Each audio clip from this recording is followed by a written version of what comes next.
Breaking news. Tirumala Tirupati దేవస్థానం laddu TTD laddu శ్రీవారి లడ్డుకు సంబంధించిన breaking news ఇది.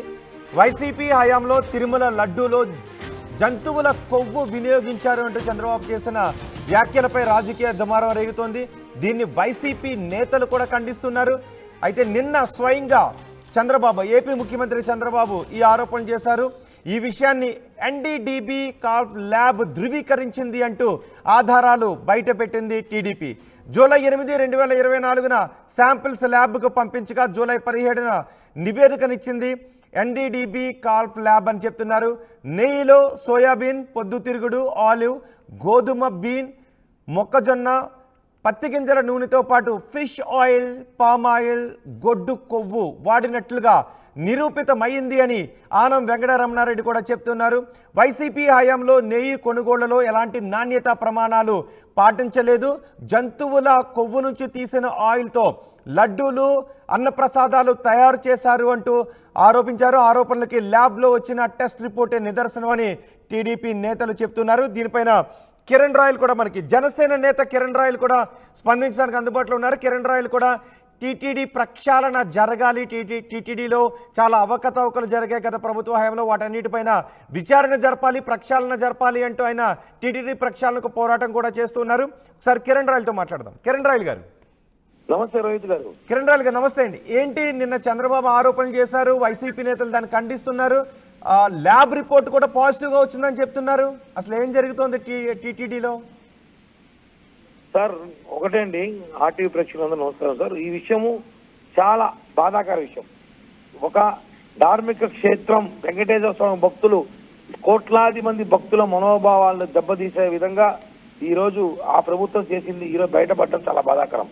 ఎందుకంటే ఆడ మాట్లాడిందో ఒక ఛానల్లో, లేకపోతే ఒక యూట్యూబరో, లేకపోతే ఇంకోరో కాదు, ఒక కామన్ మ్యాన్ మాట్లాడలేదు. ఆడ వాస్తవాలు మాట్లాడింది ఒక రాష్ట్ర ముఖ్యమంత్రి. దాని మీద చెప్పాలంటే ఆధారాలు లేకుండా మాట్లాడరు. చంద్రబాబు గారు లాంటి ఒక సీనియర్ పొలిటీషియన్, ఆయన ఒక ముఖ్యమంత్రి స్థాయిలో ఉండి ఒక భగవంతుని విషయంలో, అది తిరుపతిలో పుట్టి పెరిగిన వ్యక్తి అయిన మా అందరికీ తిరుపతి గురించి అటువంటి వ్యక్తి మాట్లాడినాడంటే ఖచ్చితంగా ఎవిడెన్స్ ఉంది కాబట్టి మాట్లాడాడు. ఈ ప్రభుత్వం రాగానే ప్రక్షాళన మొదలెట్టే పనిలో జనసేన, టీడీపీ ఇదే పనిలో ఉన్నాం. దీనికి సంబంధించి ఒక అధికారిని కూడా తిరుపతిలో నియమించాం. టీటీడీలో ఏం జరుగుతుందో మొత్తం విషయాలు బయట పెట్టాలంటే రోజుకొకటి టికెట్ల కుంభకోణం, అన్న ప్రసాదాల్లో ఆర్గానిక్ ఫుడ్ అని చెప్పేసి పనికిరాని చెత్తంతా వాడాడేటప్పుడు, అలాగే ఏదైతే టీటీడీ ఇష్యూలో ఒక టికెట్ కానివ్వండి, రూములు కానివ్వండి, దర్శనాలు ఇవన్నీ ఒక ఎత్తు అయితే, తిరుమల ప్రసాదం పవిత్ర పుణ్యంగా భావిస్తాం. మనకి దర్శనం జరగకపోయినా తిరుమల లడ్డు ఉంటే చాలు, మన పక్కవారికి పంచుతాము. ఆ భక్తితో కొన్ని కోట్ల మంది భక్తులు తీసుకునే ప్రసాదాన్ని ఈ రోజు గొడ్డు నెయ్యితో చేశారని చెప్పి, జంతువుల నెయ్యితో చేశారని చెప్పి ఏదైతే వచ్చిందో చాలా బాధాకరం. ఇటువంటి ప్రయత్నం చేశారు కాబట్టే దేవుడు వాళ్ళకి 11 సీట్లు పరిమితం చేశారు. పార్టీని పూర్తిగా భూస్థాపితం చేయబోతున్నారు. ఎందుకంటే ఎవరితో ఆడుకోవచ్చు, వెంకటేశ్వర స్వామితో ఆడుకోవచ్చు. గతంలో రాజశేఖర రెడ్డి గారికి చెప్పాం, ఈ మొన్న జగన్మోహన్ రెడ్డికి కూడా చెప్పాం. ఎంత దారుణం సార్. ఇప్పుడు ఎంతమంది బాధపడుతుంటే కిరణ్ రాయల్ గారు, వైసీపీ నేతలు చెప్తున్నారు ఇదంతా కుట్ర, మాపై కుట్ర చేశారు, ఇందులో అధికారుల ప్రమేయం ఏమీ ఉండదు, పవిత్రంగా దాన్ని ప్రసాదం తయారు చేయడానికి వేరే వింగ్ ఉంటుంది, ఇందులో అధికారుల ప్రమేయం ఉండదు అని చెప్తున్నారు. సార్ తిరుమలలో అన్ని శాఖకి ఒకటే అధికారి ధర్మారెడ్డి. తిరుమలలో ఏమి టోల్ గేట్లో టోకన్ కాడి నుంచి, తిరుమలలో గుండుకు వచ్చే టోకన్ కాడి నుంచి, టికెట్లు ఇచ్చే టోకన్ల కాడి నుంచి ప్రతి శాఖ ధర్మారెడ్డి చెప్పిందే చెప్తుంది. ధర్మారెడ్డి మనుషులే ఉన్నారు. ధర్మారెడ్డికి తెలియకుండా కనుసైగల్లో కూడా తిరుమలలో గాలి కూడా రాదు. అటువంటి పరిస్థితి ధర్మారెడ్డి చేస్తున్నాడు. నేను ఒకటే అడుగుతున్నాను సార్, సంవత్సరానికి 250 నుంచి 300 కోట్లు నెయ్యి కాంట్రాక్ట్ ఉంటుంది. అలాంటిది ఒక కల్తీ నెయ్యి, ఇలాంటి నెయ్యి ఏదైతే జంతువు మాంసంతో తయారు చేసే నెయ్యి అయితే 25-30 కోట్లు అయిపోతుంది. అంటే దాదాపు 200-250 కోట్లు మిగలచ్చు కదా అనే ఆలోచనతో తీసుకుని నిర్ణయం అవుతుంది. దీనివల్ల నాకు తెలిసి దాదాపు 1000 కోట్లు నెయ్యి రూపంలో స్కామ్ జరిగింది. దీని మీద విచారణ జరగాలి. జనసేన పార్టీ కూడా రేపు దీని మీద డిమాండ్ మొత్తం విచారించుకొని కూర్చొని మాట్లాడి మేము కూడా కంప్లైంట్ ఇవ్వబోతున్నాం. విచారించాలి, అరెస్ట్ చేయాలి. ఎవరిని లడ్డు పోర్ట్ ఇన్ఛార్జ్ ఎవరైతే లడ్డు పోర్ట్ సూపరింటెండెంట్ ఎవరున్నారో గత ప్రభుత్వంలో దీనికి సంబంధించిన అధికారులు ఖచ్చితంగా అరెస్ట్ చేసి శిక్షించాలి సార్. ఎందుకంటే ఇది చాలా తప్పు. మేమందరం కూడా లక్షల లడ్డు తీసుకొని ప్రజలకు పంచాం. అందరూ ఈ రోజు కూడా, ఇవాళ కూడా మేము లడ్డు తీసుకొచ్చి భక్తులకు ఇస్తాం అందరికి. ఎందుకు?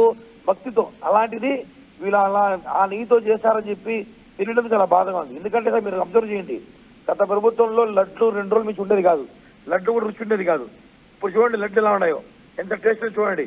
తిరుమలలో మొత్తం స్కామ్, ప్రతి దాంట్లో స్కామ్. బియ్యము, పప్పు, ఉప్పు, నెయ్యి, జీడిపప్పు, పసుపు, కుంకుమ అన్ని కూడా నకిలీ తీసుకొచ్చి 1000 కోట్లు తినేశారు సార్. చెప్తున్నాం కదా, తిరుమలలో 1000 కోట్లు స్కామ్ జరిగింది. నెయ్యితో కూడా 1000 కోట్లు స్కామ్ జరిగింది. అంటే ఇప్పుడు ల్యాబ్ రిపోర్ట్ కూడా ఎలా వచ్చింది కాబట్టి మీరు కూడా ఏదైనా ఫైట్ చేయాలనుకుంటున్నారా? మీరు గతంలో టీటీడీ ప్రక్షాళన కోసం చాలా ఫైట్ చేశారు. ఇప్పుడు ల్యాబ్ రిపోర్ట్ ఆధారంగా మీరు కూడా ఏదైనా ఫైట్ చేయాలనుకుంటున్నారా? 100% సార్. ఈ రోజు కళ్యాణ్ గారి దృష్టికి కూడా తీసుకెళ్లాము. పవన్ కళ్యాణ్ గారి దృష్టికి కూడా టీటీడీలో జరిగిన ఈ నెయ్యి ఇష్యూ మీద సార్ కూడా చాలా సీరియస్ గా ఉన్నారు. ఎందుకంటే టీటీడీ ప్రక్షాళన చేయాలని చెప్పి మొట్టమొదటి కంకణం కట్టుకుంది పవన్ కళ్యాణ్ గారు సార్. మీరు నమ్ముతారు తిరుమల తిరుపతి దేవస్థానంలో ప్రక్షాళన జరగాలని చెప్పి పవన్ కళ్యాణ్ గారు నిర్ణయించినప్పుడు తిరుమలలో జరిగిన ఇష్యూలు వెంటనే మా గవర్నమెంట్ రాగానే మఠాలు కానివ్వండి, గుళ్ళో ప్రసాదాలు కానివ్వండి, టికెట్లు కానివ్వండి ఒక్కొక్కటి బయట పెడుతున్నాం. ఈ నెయ్యి తిరుమల తిరుపతికి సప్లై చేసని చాలా క్వాలిటీ చెక్ చాలా పక్కాగా జరుగుతుంది. కానీ మరీ గొడ్డు కొవ్వు, జంతు కళేబరాల కొవ్వు వాడే నెయ్యిని అక్కడ సప్లై చేసే అవకాశం ఉంటుందంటారా కిరణ్ రాయల్ గారు? సార్ అధికారం చేతిలో ఉంటే ఏమేం చేయొచ్చు సార్? కొండపైన గంజాయి అమ్మారు, డ్రగ్స్ అమ్మేవారు సార్. వీళ్ళు ఈ గవర్నమెంట్ వాళ్ళు తిరుమలలో గంజాయి దొరికింది, గంజాయి అమ్ముకున్నారు, సిగరెట్లు అమ్ముకున్నారు, మందు అమ్ముకున్నారు. తిరుమలలో విచ్చలవిడిగా వాడిన వాళ్ళకి నెయ్యి మార్చి పంపడం పెద్ద విషయమేం కాదు సార్. వీళ్ళకి చెప్తున్నాం కదా, ప్రతి శాఖలో అవినీతి చేసేశారు గత ప్రభుత్వంలో చైర్మన్లు, ఈవోలు.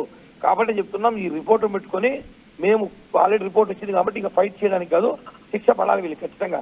దీని ఆల్రెడీ ఇప్పటికే ఈ ధార్మిక క్షేత్రాలు ఎవరైతే ధార్మిక పరిషత్ చూస్తున్నారో, ఈ స్వామీజీలంతా ఉన్నారో వీళ్ళందరూ కూడా కదిలి రావాలి, అందరూ బయటికి రావాలి, దీని మీద యుద్ధం చేయాలి.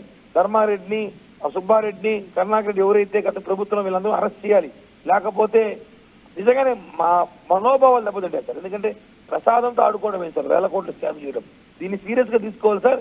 ఎక్కడ కూడా దీన్ని వదిలిపెట్టే ప్రసక్తి లేదు sir. Right, thank you very much Kiran royal గారు. వచ్చిన రిపోర్ట్ పైన మీ స్పందనను తెలియజేసినందుకు. ముఖ్యమంత్రి చంద్రబాబు నాయుడు దీనిపైన ఒక ప్రకటన చేసిన తర్వాత పెద్ద ఎత్తున రాజకీయ దుమారం చెలరేగింది. టీటీడీలో అన్నప్రసాదాల్లో ఉపయోగించే కొవ్వు కల్తీ జరుగుతోంది, జంతు కళేబరాల నుంచి తీసిన కొవ్వుతో లడ్డూలు తయారు చేస్తున్నారంటూ చంద్రబాబే స్వయంగా మాట్లాడటం పెద్ద ఎత్తున రాజకీయ దుమారానికి తెరలేచింది. ఈ ల్యాబ్కి శాంపిల్స్ని పంపించిన ఆనం వెంకట రమణారెడ్డి కూడా ఆర్టీవీతో మాట్లాడారు. ఒకసారి ఆయన ఏం మాట్లాడారో చూద్దాం.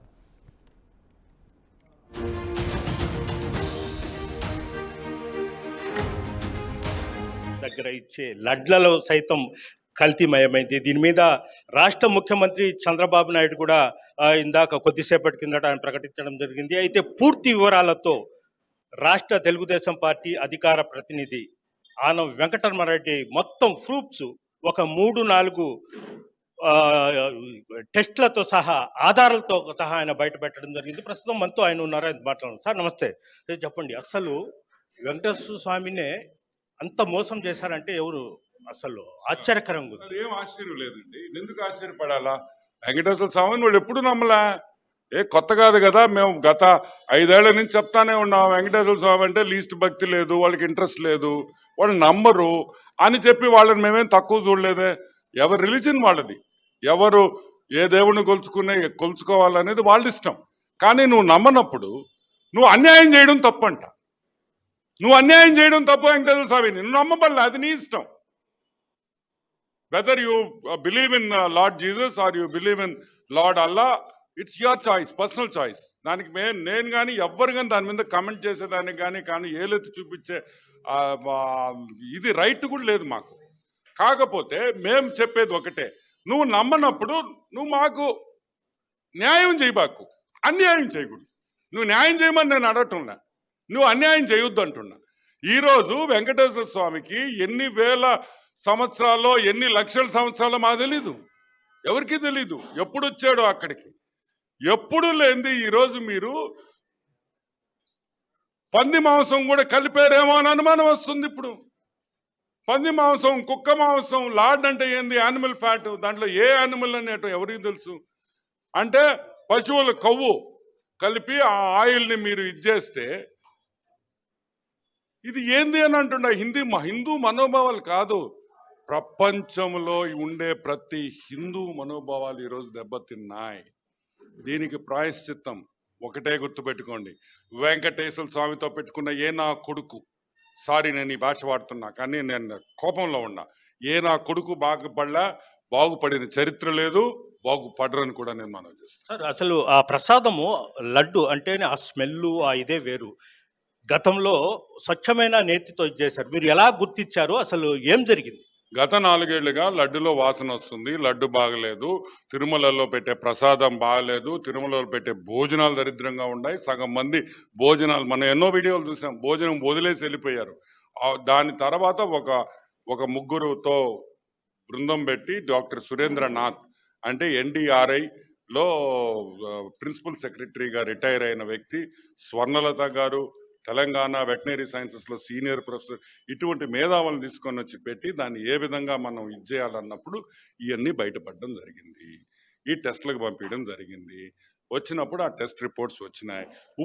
అప్పటికి ఆల్మోస్ట్ 100% లడ్డు టేస్ట్ మారింది. తిరుమలలో భోజనాలు బాగున్నాయి. ఇంకా కూడా డెవలప్ చేయాలి. ఇంకా 2-3 నెలల్లో మీరు అద్భుతాలు చూడబోతున్నారు తిరుమలలో.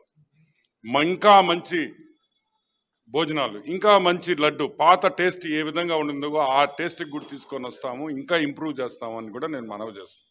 సార్ ఇంకొకటి అంటే దాంట్లో వేరే వేరే విత్తనాలు అంటే బీనిసు లేకుంటే డాల్డా ఇలాంటి కలపడం ఒక ఎత్తు. అంటే ఈ కబేరాలు ఎముకల నుంచి తీసిన గుజ్జు, మాంసం నుంచిన కొవ్వు ఇలాంటి వేయడము అపచారం కదా. ఇళ్లల్లో గొడ్డు మాంసం తినే ఎదవలకి వాళ్ళకి ఏం తెలుస్తుందయ్యా? నేను ఎదవలంటే ఎందుకు అంటున్నానంటే, నేను అనకూడదు ఆ మాట. గొడ్డు మాంసం ఎవరైనా తినొచ్చు, కానీ నువ్వు ఏ రోజు మాకు రెస్పెక్ట్ ఇస్తావో మీకు కూడా అంతే రెస్పెక్ట్ ఇస్తావు. నువ్వు మమ్మల్ని ప్రేమించవల్ల, మమ్మల్ని ద్వేషించబాకు. నువ్వు ద్వేషించకపోయినా మేము ప్రేమిస్తాం మిమ్మల్ని. మా మనస్తత్వం హిందూ మనస్తత్వం అది. మేము ఎప్పుడూ మనుషుల్ని ప్రేమిస్తాం. నేనేమంటానంటే, ఇది నువ్వు దోసుకో, వచ్చిన డబ్బుల్లో 10% తిన్నావు పర్వాలా, కానీ స్వామికి ఇచ్చే ప్రసాదంలో కూడా ఇది నెయ్యి కలిపారంటే మనం ఏమనాలి? అసలు నీకు ఏం మాట్లాడాలి నాకే అర్థం కావట్లే. అసలు ఊహల్లో కూడా నాకు రావట్లే. ఇంత అపచారము, ఇంత అన్యాయం చేస్తాను, చాలా అన్యాయం అండి. అంటే ఇప్పుడు మొత్తం ఎన్ని ల్యాబుల్లో టెస్టులు చేశారు? చేసింది ప్రీమియర్ ల్యాబ్ ఒకటి ఆ ఇండియాలో ఉండేది, నేషనల్ డైరీ డెవలప్మెంట్ బోర్డు, అది ఉండేది గుజరాత్లో. ఇది #1 ల్యాబ్ ఇన్ ది కంట్రీ కాదు, ఇన్ ఏషియా. ఈ ఏషియాలోనే #1 ల్యాబ్. అక్కడికే పంపించాం. ఇప్పుడు ఏపీ ల్యాబ్ అనుకో, అది అట్ట చేశారు ఇట్ట చేశారు కావాలని చేశారు అంటారు. అవన్నీకి తావు లేకుండా డైరెక్ట్గా వాళ్ళకే పంపించాం, వాళ్ళు ఇచ్చిన రిపోర్ట్. సార్ అదే విధంగా మొత్తం మీద ఇప్పుడు దీంట్లో సుబ్బారెడ్డి అదేవిధంగా కన్నాకర్ రెడ్డి వాళ్ళు కూడా ఏంటంటే మనకు అసలు జరగలేదు అన్నట్టు వాళ్ళు మాట్లాడుతారు. వాళ్ళకి జరగలేదని అంతే కదండి. ఇప్పుడు వాళ్ళు జరిగిందని వాళ్ళు ఎడ చెప్తారు? జరిగిందని నమ్ముకుంటే తప్పు ఒప్పుకున్నట్టు కదా. కానీ ఆ వెంకటేశ్వర స్వామి తెలుసు కదా ఎవరు చేశారు. ఇప్పుడు మేము చంద్రబాబు నాయుడు గారికి వెంకటేశ్వర స్వామి అంటే ఎంత భక్తి. వెంకటేశ్వర స్వామి కలియుగ దైవం, వెంకటేశ్వర స్వామి ఇలవెల్పు ఆయనకి. ఆయన ఇటువంటి స్టేట్మెంట్స్ ఇస్తాడా?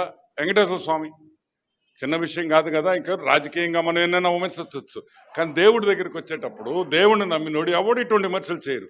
ఎందుకు చేయరంటే చేయకూడదు. చేస్తే సంకనాకిపోతాం కాబట్టి, నాశనం అయిపోతాం కాబట్టి మనం చేయం.